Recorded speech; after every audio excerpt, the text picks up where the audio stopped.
iki gitondo tugiye kwiga amagambo atubwira ngo uruhare rwawe muri uyu murimo rurakenewe. Uruhare rwawe muri uyu murimo nawe rugenze gute? Rurakenewe.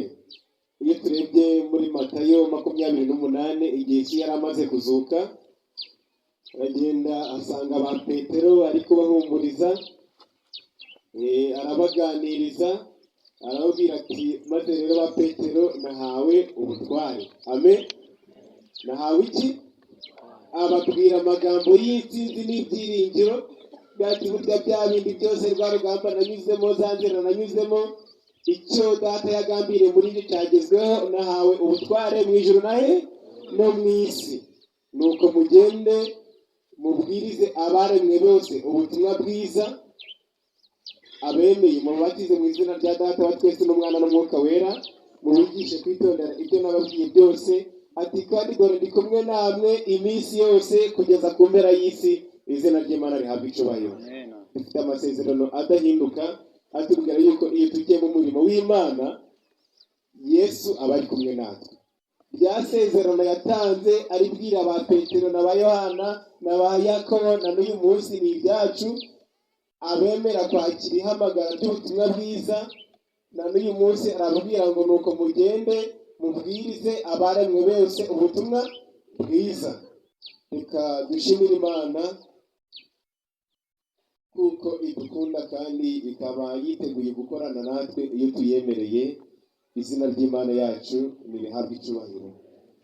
Tugiye kureba amagambo tubusange muri iki gitabo cy'umurimo wa Kristo.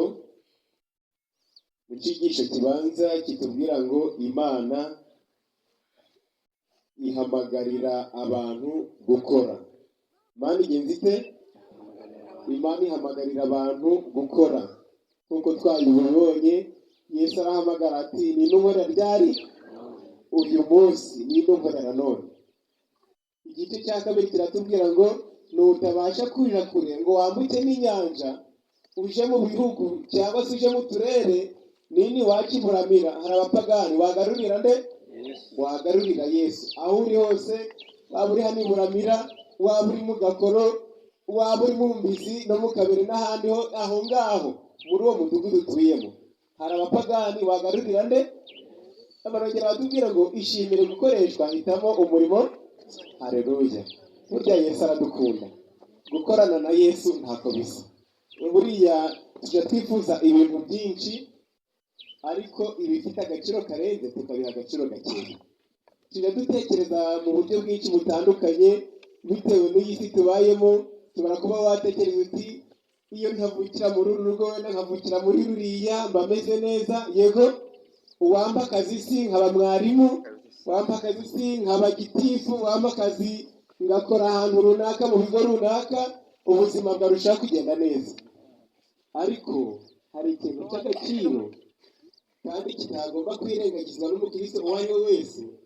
Iyo twemeye ubutumwa bwiza, Yesu arahindukiye akatubwira ngo nindukorera none. Si gukorera Yesu si byiza? Ni byiza rwose.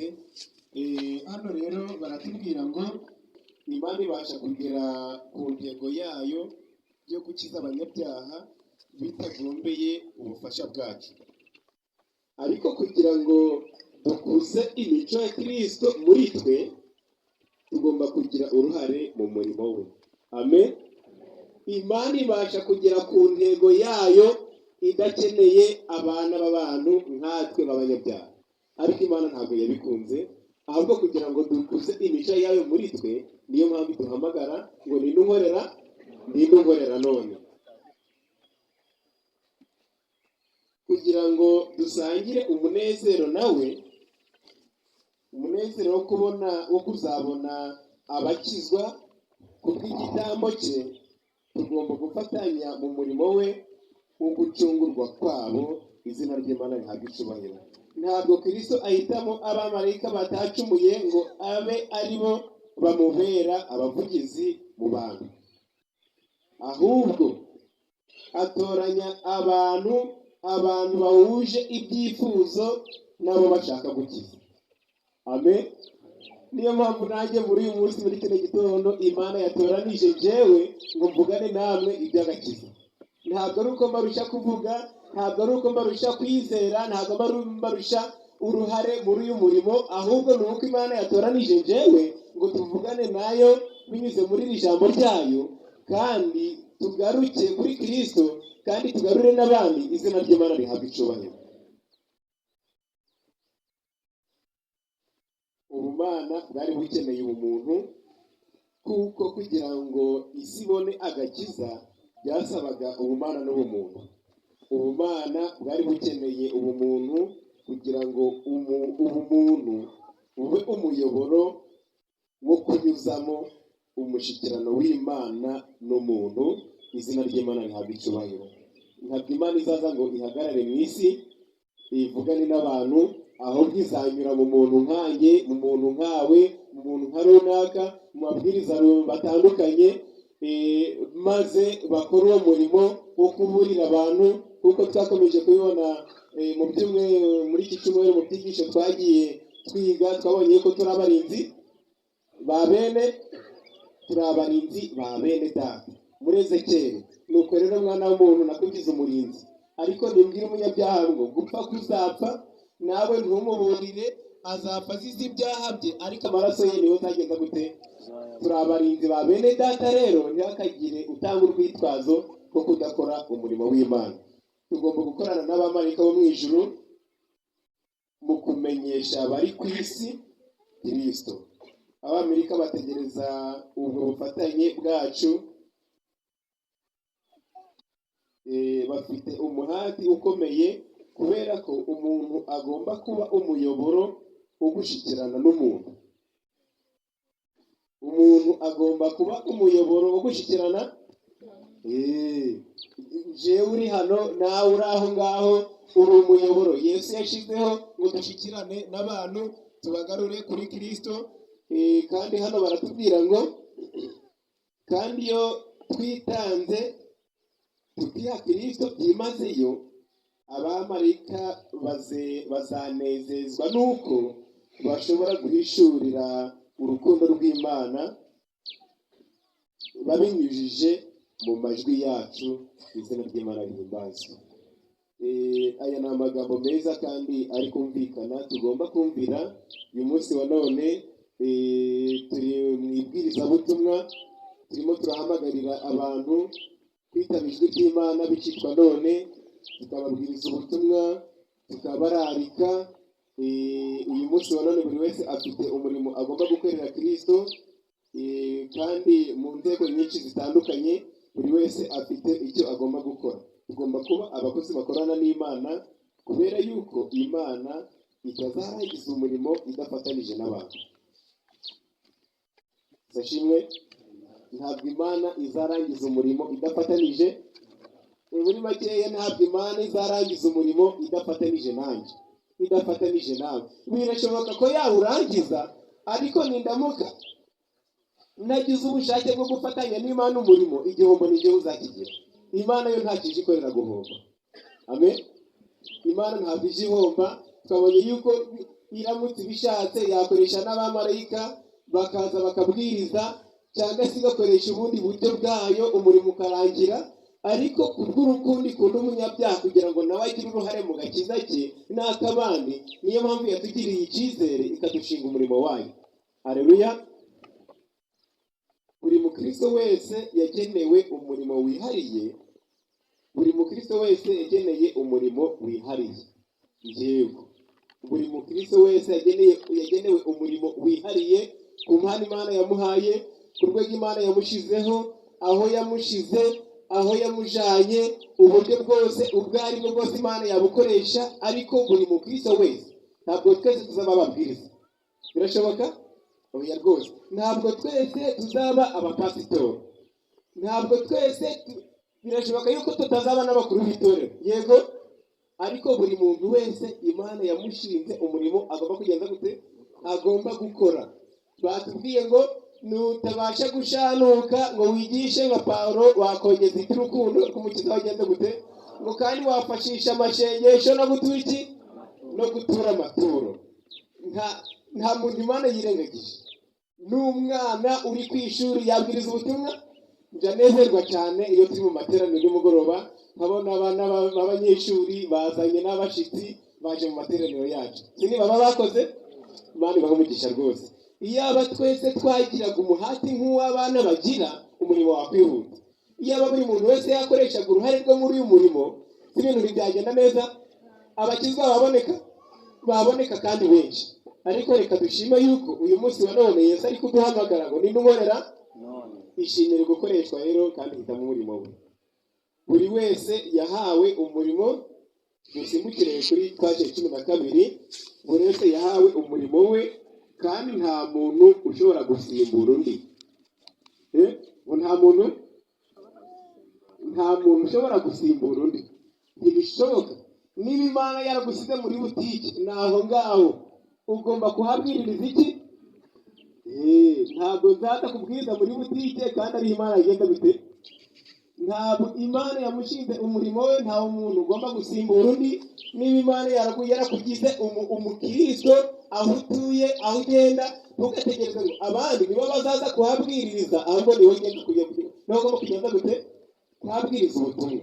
Nta muntu ugomba gusimbura undi, nta wese bindeba, ahubwo buri wese agomba gukoresha uruhare rwe muri uyu murimo. Buri wese afite umurimo w'agaciro gatangaje atashobora gusuzugura cyangwa ngo yirengagize, kuko gusohozwa kwawo gusaba ko habaho gukomereka k'ubugingo runaka, kandi no kubirengagiza bikaba bisobanuye kurimbuka k'ubugingo bw'isirapfiriye.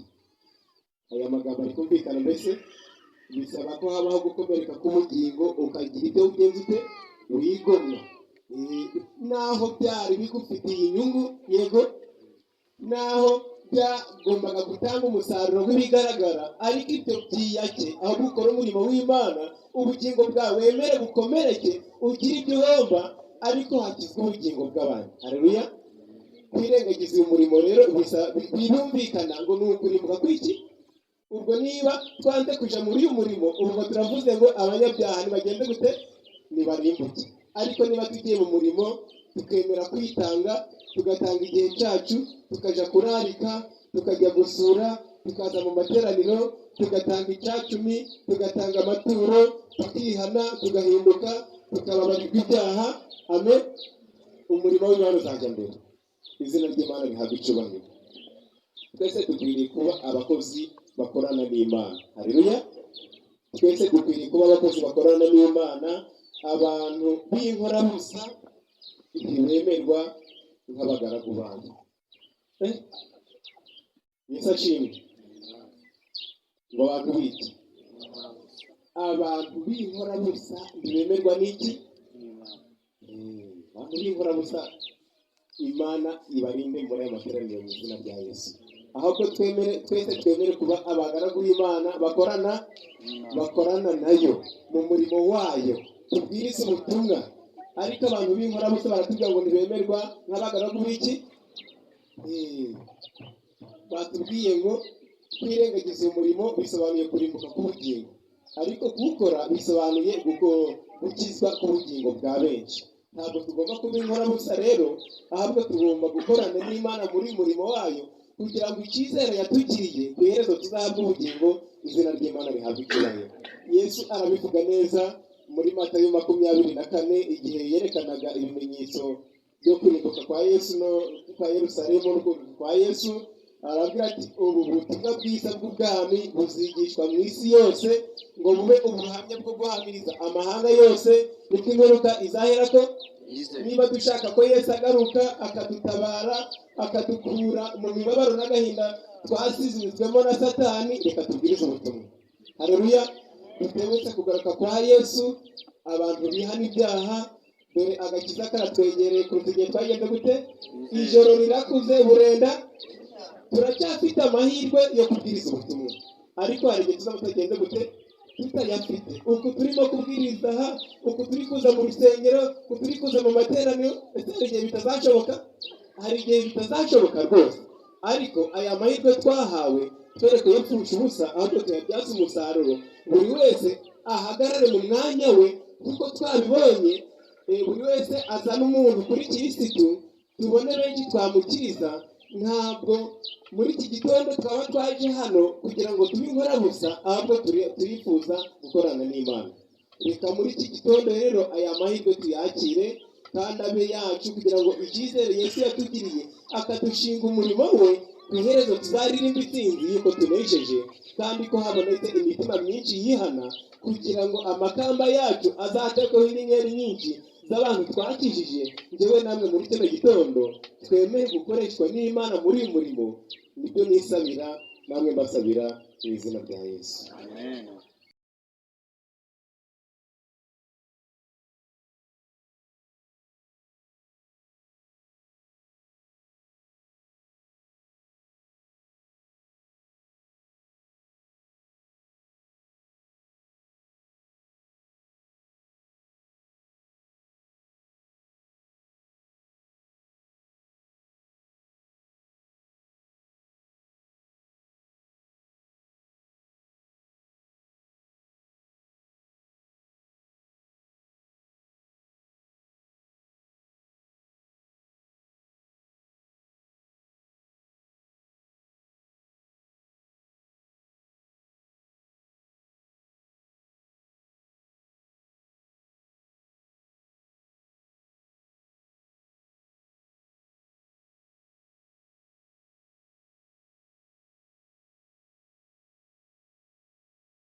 Jean Nsenga Vispi, aka kanya twahageze gatanu kuri gatanu.